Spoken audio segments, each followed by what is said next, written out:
더마카와 함께 시선 집중의 문을 열겠습니다. 어서 오세요. 네, 안녕하세요. 더마카입니다. 김영민 님이 안녕하세요. 비 오는 금요일 아침이지만 주말이라 힘이 납니다. 행복한 하루, 즐거운 주말 보내세요. 라고 미리 인사를 해주셨습니다. 아, 주말을 하루 당기셨군요. 제이비도 금요일 좋아하잖아요. 그렇죠. 이 고비만 넘으면 이라고 항상 금요일에 생각을 하지요. 그래서 저는 가끔 궁금했어요. 제이비는 주말에 뭐 할까? 어제 말씀드렸는데 집돌이라고. 아, 그런 거예요? 네. 알겠습니다. 근데 날씨가 좋으니까 이제 산책도 좀 하시고 좋은 데도 가시고 그러면 좋잖아요. 네, 넘어가겠습니다. 강경옥님, 쌀쌀한 바람결을 느낍니다. 감기 조심. 촌철님들 모두 건강하세요. 라는 인사해 주셨고요. 네. 이태영님, 아이고 나이가 드니 당뇨가 높아져서 어이구. 검사 받으러 병원에 와서 체열하고 기다리면서 유튜브로 시선 집중 만나고 있습니다. 김종배님과 제작진 여러분 건강 조심하세요. 라고 해주셨네요. 아이고, 식단부터 관리 잘 하셔야 될 텐데. 아유, 그러니까요. 예, 아무튼 건강 관리 잘 하세요. 체열하고 기다리면서 시선 집중과 함께 해주신다니 뭔가 가슴이 더 뭉클한 것 같아요. 네. 그 시간도 함께 해주신다니 정말 감사하고요. 이태영님 건강해지시길 바라겠습니다. 그리고 마중물님, 저희 단골 촌철님이시긴 한데요.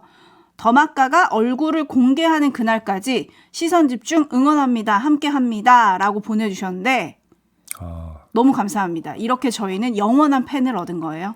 더마카는 인질이라는 얘기가 되겠습니다.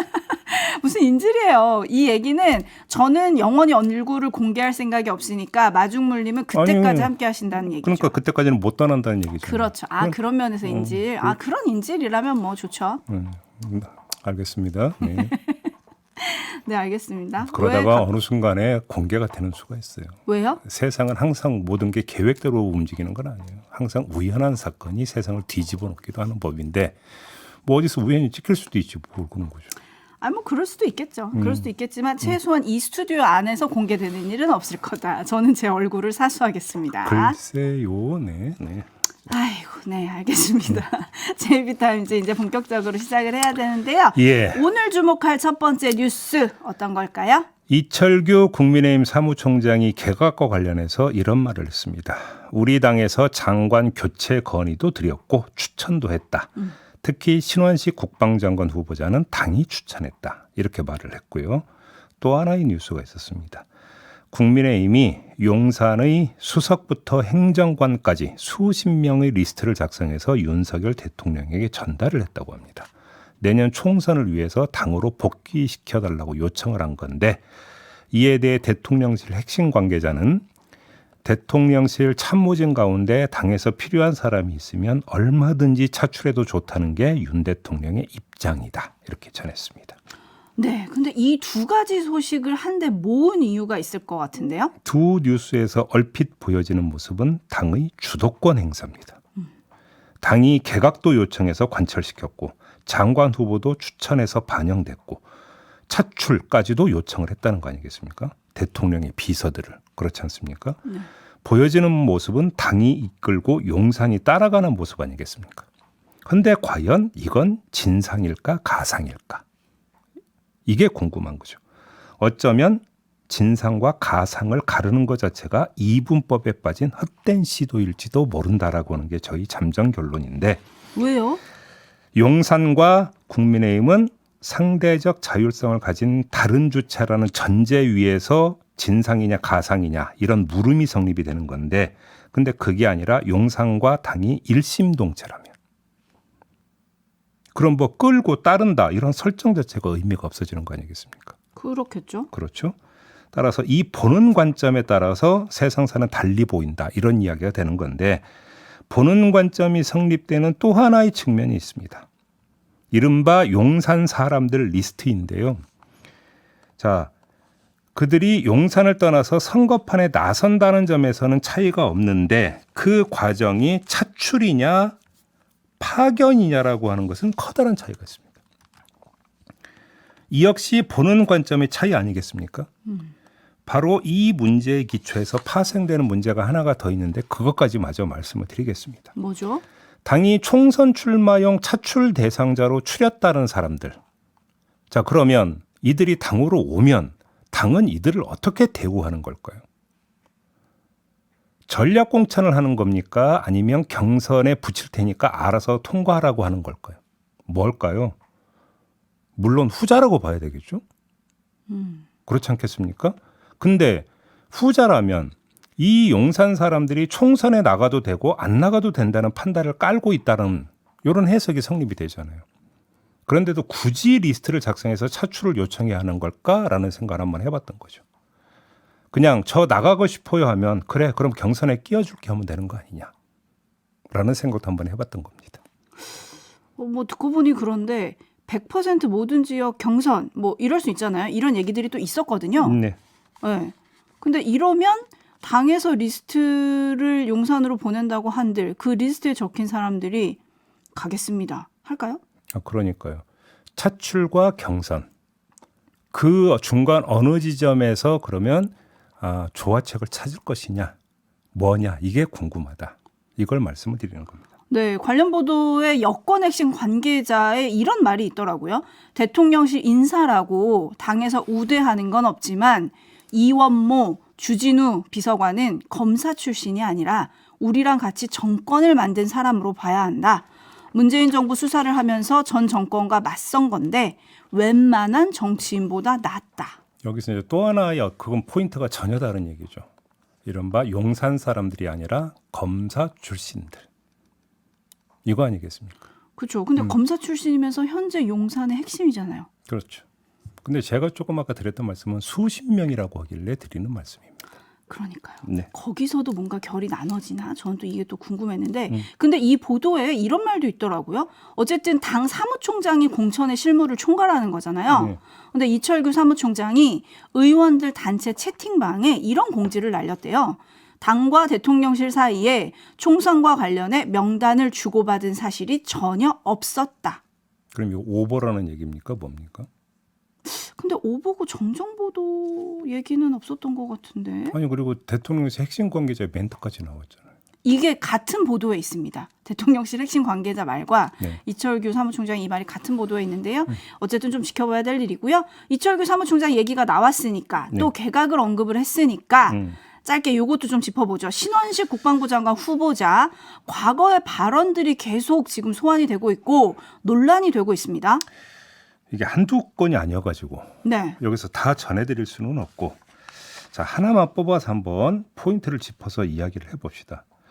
윤석열 대통령이 말과 논리로 싸우라 이렇게 하지 않았습니까? 자 그러면 신원식 후보자는 어떻게 말과 논리로 싸울까? 저는 이게 궁금했는데요. 그러니까 이전에 뱉었던 자신의 말을 또 자신의 말로 뒤집어야 되는 상황이 지금 다다른 거 아니겠습니까? 그러면 과거의 자기의 말을 또 어떤 말로 뒤집을 것이냐. 그건 거의 신공 수준이 돼야 된다고 봐야 되는데 이게 뭘까? 이게 참 궁금합니다. 맛보기로 나온 신공 사례 두 가지만 한번 들어드릴까요? 자, 일단 텍스트는 이겁니다. 신원식 후보자가 2019년 유튜브 채널에 나와서 12.12 쿠데타를 두고 나라 구해야 되겠다고 나온 것이다. 이렇게 한 발언. 보도 많이 나왔으니까 굳이 추가 설명 안 드려도 알겠죠. 자, 이 사례인데 자, 일단 그때 했던 발언 육성 한번 들어보시죠. 최근에 전두환 대통령까지 뭐 사람들은 뭐 권력욕 독재자는데 12.12하고 박정희 대통령이 돌아가시는 그 공백기에 뭐 서울에 보면 일어나고 그래서 저는 그때 당시 나라 구해야 되겠다 나왔다고 봐요. 네. 나라 구해야겠다고 나왔다라는 과거의 발언을 자신의 말을 어떤 말과 어떤 논리로 뒤집을 것이냐. 네. 자, 관련 사례 첫 번째 신원식 후보자 본인의 말인데요. 이렇게 설명했습니다. 들어보시죠. 쿠데타가 불가능하다. 이렇게 설명하는 과정에서 앞뒤 맥락을 좀 자르고 이야기한 것 같고요. 쿠데타는 절대 있어서도 안 되고 그에 관련된 그것은 대법원 확정 판결과 정부의 공식 입장을 100% 지지합니다. 네, 앞뒤 맥락을 자르고 편집했다가 아니라 앞뒤 맥락을 자르고 이야기했다. 지금 이렇게 했잖아요. 본인이 그랬다는 거죠. 그러면 스스로 무논리를 고백한 거죠. 이거는 그렇지 않습니까? 맥락 없이 말했다는 건 논리 없이 말했다는 것이 다른 표현밖에 되질 않으니까 그렇죠. 이렇게 되면 이건 극복이 되질 않는다라는 말씀을 일단 먼저 드리겠고요. 두 번째는 이철규 사무총장이 했던 옹호성 설명인데요. 일단 들어보시죠. 어떤 발언을 했는지 모르지만 한 부분을 가지고 우리 한 몸에 머리카락 하나 정도 있는 걸 가지고 그럼 전부로 평가할 수는 없는 거 아니겠습니까? 네. 이철규 사무총장의 이 말, 이 논리에 대한 반박은 두 갈래로 성립이 됩니다. 첫째, 말은 영혼의 거울이라고 했습니다. 그러면 다중영혼이라는 말이냐? 라고 하는 반박이 성립이 됩니다. 머리카락 하나라고 한다면 이거는 거의 심각한 탈모 수준인 것이냐? 이런 얘기도 나오겠지만 그 얘기는 안 하겠습니다.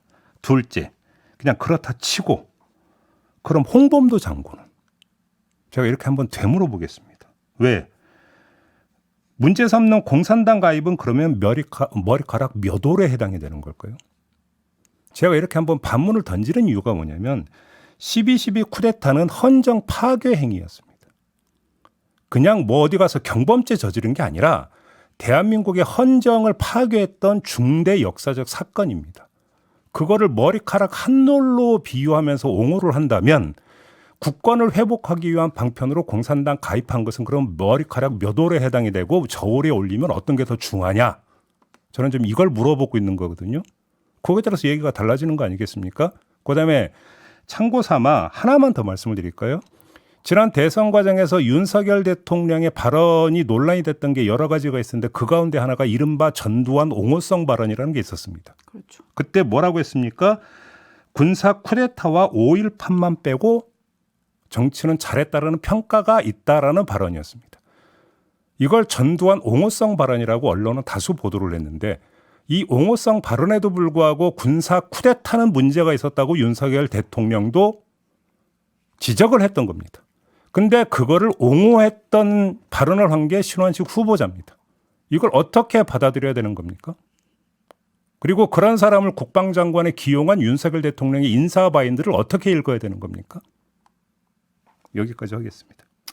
네, 박윤규님이 말이 여러 말이 이상하면 또 저는 전부가 이상하면 한 가닥만으로도 판멸은 가능합니다라고 좀 꼬집어 주셨는데 아마 이철규 사무총장의 저 인터뷰를 저는 풀로 다 들었거든요. 근데 들으면서 계속 강조하는 게 신원식 장관 후보자가 했던 말을 내가 지금 잘 모른다. 내가 지금 잘 몰라서 대답을 잘 못하겠다 이런 말을 하기도 하는데 저는 좀 그게 느껴졌어요. 당이 추천을 했기 때문에 저렇게 옹호를 해야 하는가?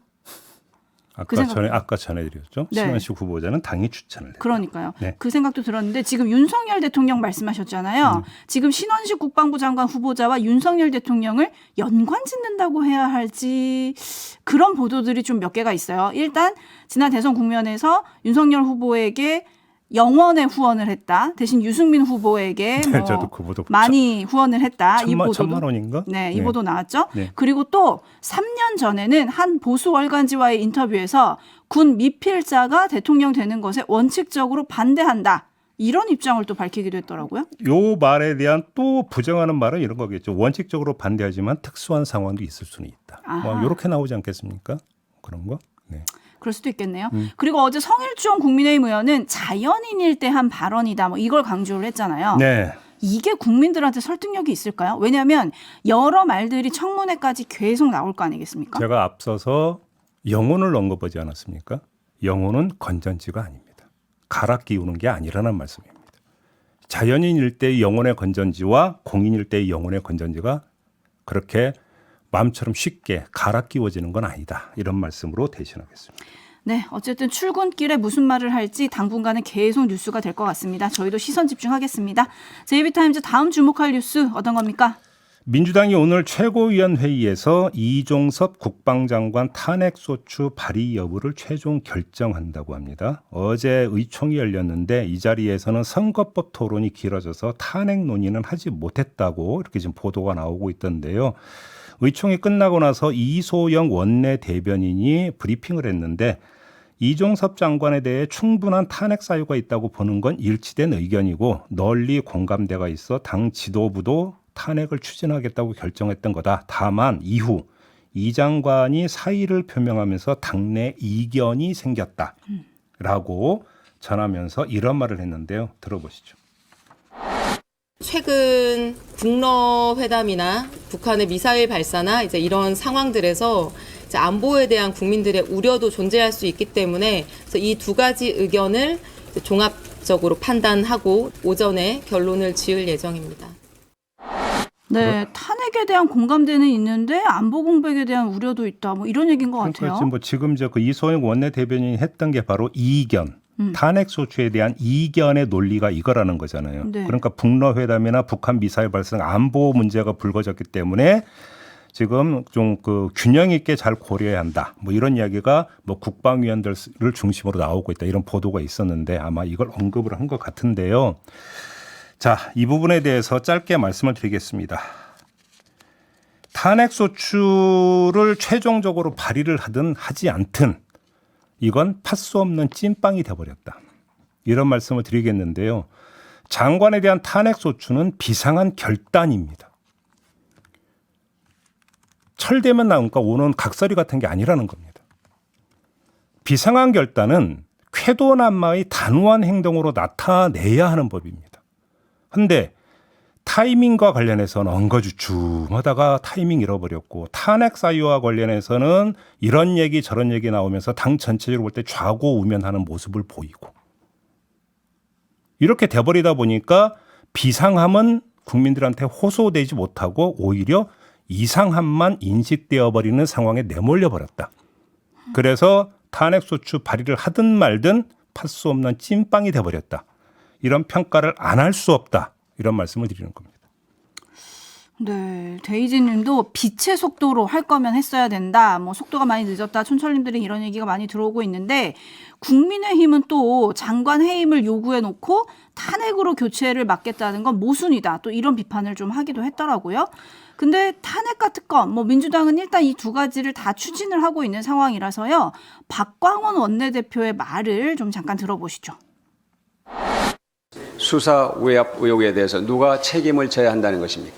탄핵을 피하기 위한 방탄 인사로 국민의 분노를 잠재울 수는 없을 것입니다. 특검은 꼭 한다. 이런 거 같죠? 특검은 일단 발의는 할 것 같습니다. 통과까지 가는 데는 시간이 많이 걸리기 때문에 여기서 뭐 예측은 안 하겠습니다만. 네. 이종섭 장관 탄핵에 대한 민주당의 최종 입장 오늘 최고위에서 결정이 난다고 하니까요. 시선 집중하겠습니다. JB타임즈 다음 주목할 뉴스는요. 국회 예산정책처 분석 결과가 나왔는데요. 한전의 적자는 누적되는데 그 자회사들은 이익을 차곡차곡 쌓고 있다. 이런 내용입니다. 한전의 지난해 누적 영업손실은 32조 6천억이었거든요. 지난 6월 말 기준 총 부채는 201조 원에 달했는데 반면 자회사인 한전 KPS의 지난해 당기 순이익은 979억, 이익 잉여금, 이익 쟁여놓은 돈은 1조 2021억 원이었다고 합니다. 한국전력기술의 이익 잉여금은 5,465억, 한전 KDN의 이익 잉여금은 4,851억이었다고 합니다. 아, 돈이 막 조 단위가 나오니까 헷갈리는데 좀 정리해 주세요. 무슨 의미입니까? 한전 자회사는 한전과의 거래를 통해서 주로 이익을 창출을 합니다. 그러니까 한전이 아주 후하게 쳐주고 있다. 이런 이야기가 되는 겁니다. 이해되시죠? 자, 그러면 한전이 자회사들한테 이렇게 후하게 대접을 해준 결과가 뭡니까? 전기요금 인상 아니겠습니까? 자, 지난해부터 40% 가까이 전기요금이 올랐습니다. 아니, 저는 전기요금 인상이 불가피하다고 생각을 합니다. 그다음에 한전의 어떤 그 전체 누적 적자 규모고 한전 자회사의 이익 잉여금 비교해도 분명히 격차가 큰 건 맞습니다. 그럼에도 불구하고 허리띠 졸라매고 졸라맬 정도로 졸라맨 다음에 그 다음에 국민한테 전기요금 인상을 설명하고 호소하는 게 맞는 수순 아니겠습니까? 근데 허리를 졸라매는 과정이 제대로 이루어졌는가를 지금 제기하는 문제 아니겠습니까? 윤석열 대통령도 그 점을 강조하지 않았었습니까? 한전 관련해서. 그런데 이렇게 1조가 넘는 이익 잉여금이 있다. 이걸 어떻게 설명할 수 있겠습니까? 예산정책처는 이익 잉여금을 적정 수준으로 낮추도록 한전이 적정한 금액으로 계약할 필요가 있다. 이렇게 지적을 했다는 소식까지 마저 전해드리겠습니다. 프로스픽스님이 이건 일감 몰아주기 아닌가요? 라고 해주셨는데 제가 다시 숫자를 보니까 한전의 누적 영업 손실이 지금 32조라는 거잖아요. 근데 자회사들은 이렇게 돈을 남기고 있다. 근데 국민들 전기요금은 올랐다. 그러니까요. 촌철님들이 화를 내고 계십니다. 그러면 후하게 대접받은 것에서 조금이라도 깎아서 그래서 그러니까 그 손실을 만회할 수 있는 부분을 최대치로 만들어 놓은 다음에 그 다음에 전기요금을 인상을 하더라도 했어야 되는 거 아니냐라는 얘기거든요. 뭔가 뒤바뀌어 있다. 저는 이 말씀을 드리는 겁니다. 박인규님이 이런 촌철 보내주셨네요. 한전은 뚱뚱한 졸라맨. 졸라면 참 오랜만에 들어보는 캐릭터. 네. 그리고 저희가 앞에 시작할 때 더마카의 얼굴 공개 얘기를 잠깐 했잖아요. 근데 세상 일의 모든 거에 명분이 중요한데 곽기영 님이 명분을 보내주셨어요. 네. 더마카 얼굴 공개하는 순간 청취율 추풍 낙엽입니다. 저는 공개될 수 없겠네요. 왜 감사합니다. 자학 개그라고 하십니까? 네, 마무리하겠습니다. 더마카 수고하셨어요. 고맙습니다.